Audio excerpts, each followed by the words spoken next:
এই আল্লামার রোগ প্রথম পাকিস্তান থেকে শুরু হয়।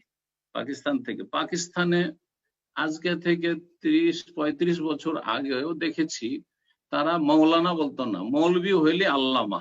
যদি কেউ লেকচার দিতে পারে তাহলে আল্লামা সাহাব আর এই রোগটা বাংলাদেশে গিয়েছে। শেখ, তৃতীয় প্রশ্ন হচ্ছে, শেখ মুফতি ইসমাইল মেনকের আকীদা কি সহিহ? ওনার বক্তব্য কি শোনা যাবে? আমি মুফতি ইসমাইল মেনকে চিনি না, আর আপনারা বাঙালি আলেমদের কাছ থেকে এলেম শিখেন, ওইটাই ভালো হবে। ইংলিশ বক্তারা এমন বক্তা, তারা কোনো বড় আলেম ইংলিশ ভাষায় নেই আমার জানা মতে। তার চাইতে অনেক বড় আলেম বাংলা ভাষায় আছে।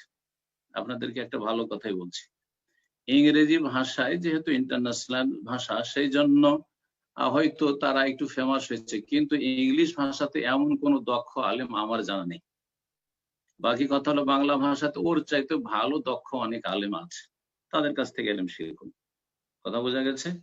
আর মুফতি মেনকের বেশ কিছু ভুল আছে, সেগুলি সোশ্যাল মিডিয়াতে আছে, একটু চেষ্টা করলে পেয়ে যাবেন পয়েন্ট টু পয়েন্ট যে কি কি আকীদাগত ভুল আছে, তার বিভিন্ন মানহাজে ভুল আছে, সেগুলি পেয়ে যাবেন। জি,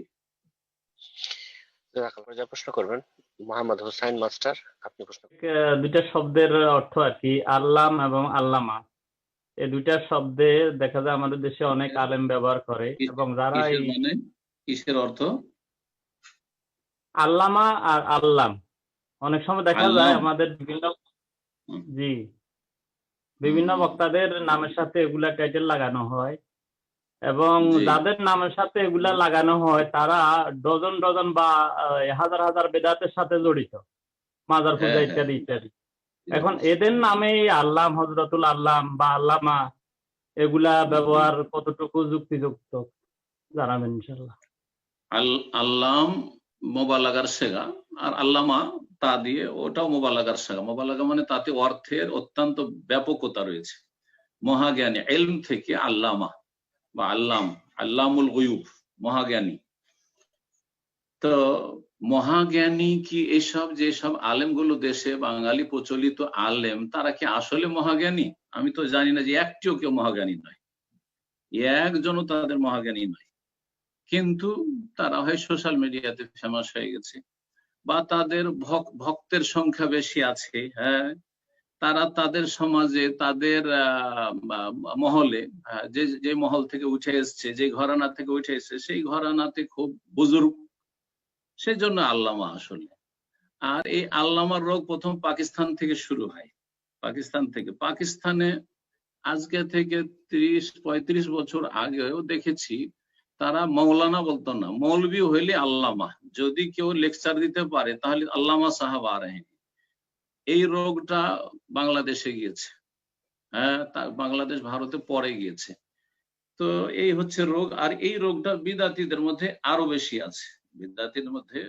বেশি আছে। আমি সহি আকীদার আলেমদের, বড় বড় আলেমরাই রয়েছেন, মদিনা থেকে পাশ করা অথবা দেশের ভালো ভালো আলেমরা রয়েছেন, তাদের কারো নামের সামনে আল্লামা দেখিনি। এবার একটা পোস্টার দেখলাম কেউ আল্লামা লিখেছে।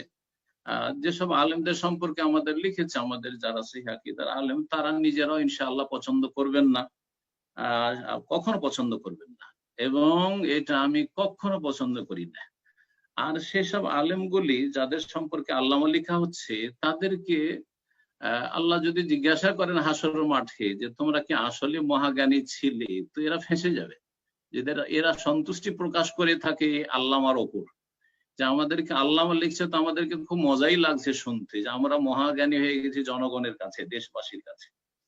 রব্বুল আলামিন হাসর মাঠে যদি জিজ্ঞাসা করেন, তো এদের 12টা বেজে যাবে, কি যে জবাব দেবে, ওদের চিন্তা করা উচিত। আমি ওইসব ভাইদেরকে, ওইসব আলেম সমাজকে বলবো যে আপনারা একটু আল্লাহকে ভয় করেন এবং জাতিকে কঠোরভাবে নিষেধ করেন। এত বাড়াবাড়ি, আল্লাহ রাব্বুল আলামিনের কাছে ফেঁসে যাবেন যদি এদেরকে সতর্ক সাবধান করে নিজে দায় মুক্ত না হন।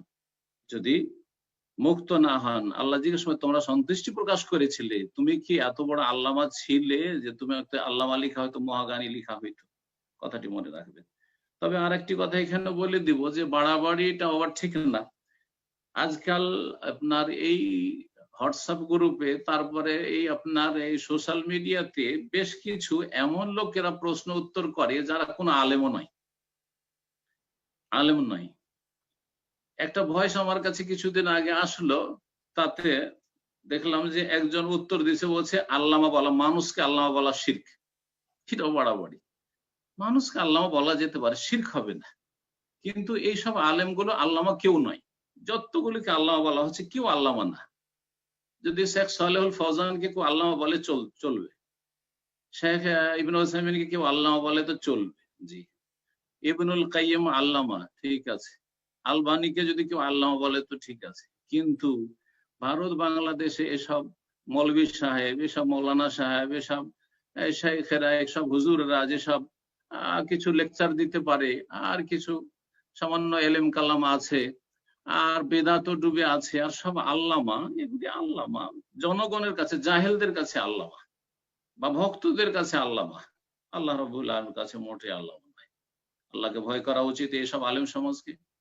আর জনগণ তো জাহেল, তারা নিজের বুজুর্গদেরকে যত বাড়াতে পারবে, হ্যাঁ, ততই বড় করতে পারলো, ভালো হইলো। আল্লাহ হেফাজত করে এসব ফিতনা থেকে, আল্লাহ হেফাজত করে। জি।